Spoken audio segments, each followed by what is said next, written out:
Mais uma vez, boa noite a todos, imprensa escrita e falada, comunidade que nos assiste, de seus lares. Osmair, parabéns pela bela locução, pela condução do evento ontem.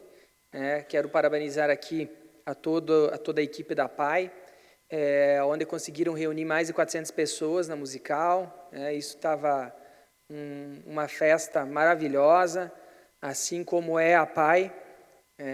E como eu falei ontem, a gente quer ser parceiro da PAI, já está sendo parceiro da PAI, através dos nossos deputados, Júlio Garcia, o Pepe Colasso, onde no próximo ano a PAI estará recebendo esses recursos, Então, compromisso firmado pessoalmente com os deputados. Então, isso é muito importante para o desenvolvimento das atividades da PAI no nosso município. Eu que cresci em uma família que tenho 3 tios especiais, com deficiência intelectual, e sei das dificuldades, dos desafios diários que as famílias passam, e sei do suporte importantíssimo que a PAI tem dado para essas famílias ao longo de décadas aqui no município de Rio Negrinho. Então, é fundamental nós, quanto pessoas públicas, lutarmos por ideais como esses.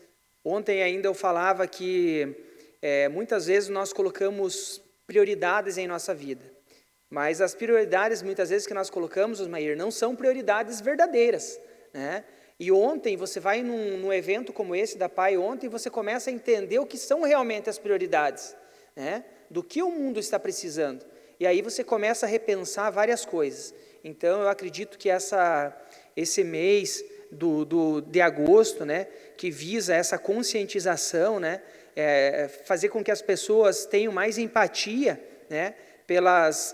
pelo próximo, principalmente por aqueles que têm algum tipo de deficiência. Eu acredito que é fundamental para que nós possamos ter uma sociedade cada dia melhor.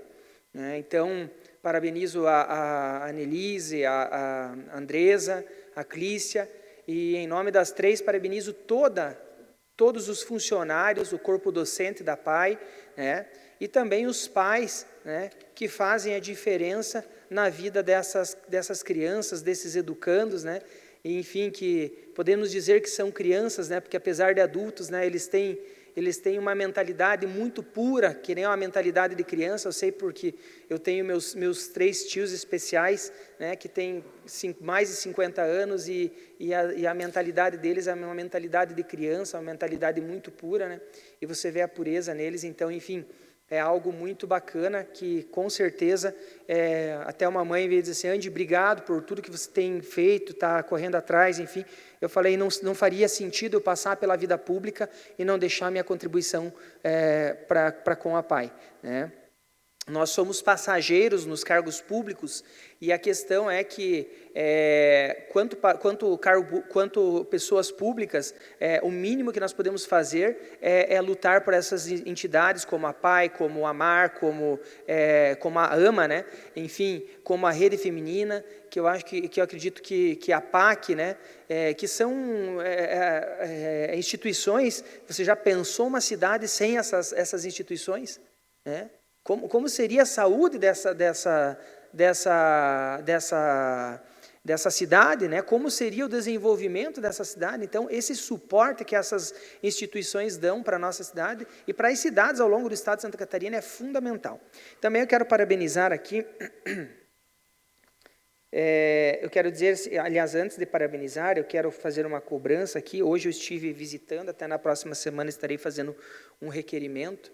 Estive na obra do ginásio da escola Padre Cláudio Long, obra esta que esse mês completa 1 ano de atraso.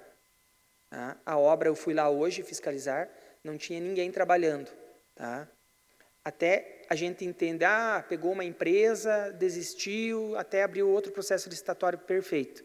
Mas 1 ano, e você chegar na escola e não ter ninguém trabalhando na obra, eu acredito que é um descaso. Então, precisa fiscalização. Quem são os fiscais dessa obra? Já foi notificada a empresa? E esses fiscais passam com regularidade para ver se as obras estão acontecendo ou não? Porque é uma obra muito importante para aquela comunidade. Aquela comunidade anseia por isso. Então, assim, ó, nós vemos professores tendo que adaptar a aula de educação física porque não tem um espaço adequado, né? Então, nós precisamos urgentemente, né, de respostas sobre isso. E na semana que vem estarei fazendo um requerimento. Tá? Também quero parabenizar o poder público, vereadora Keti, que eu acho que é muito fundamental esse projeto que eles colocaram para a semana que vem, que diz assim, ó, projeto 074, vereador, de 2025, que fala assim, veda a nomeação e contratação de pessoas condenadas por violência doméstica, familiar, contra a mulher, criança, adolescentes, pessoa idosa ou com deficiência e dá outras providências. Eu acho que é um projeto fundamental, né? Violência contra a mulher, principalmente, né? Que hoje em dia, algumas pessoas acham que virou normal, que ficou comum, né? Mas, enfim, né? Então, eu acredito que é um projeto muito importante, né, vereadora Keti? Você, como procuradora da mulher, né, eu acredito que é fundamental para que a gente possa realmente trazer, né, clarezas aos fatos e realmente essas pessoas sejam punidas, né? Que realmente, então, parabenizo o Executivo e certamente semana que vem a gente estará discutindo esse projeto. Então, seria isso, presidente. Muito obrigado e boa noite a todos.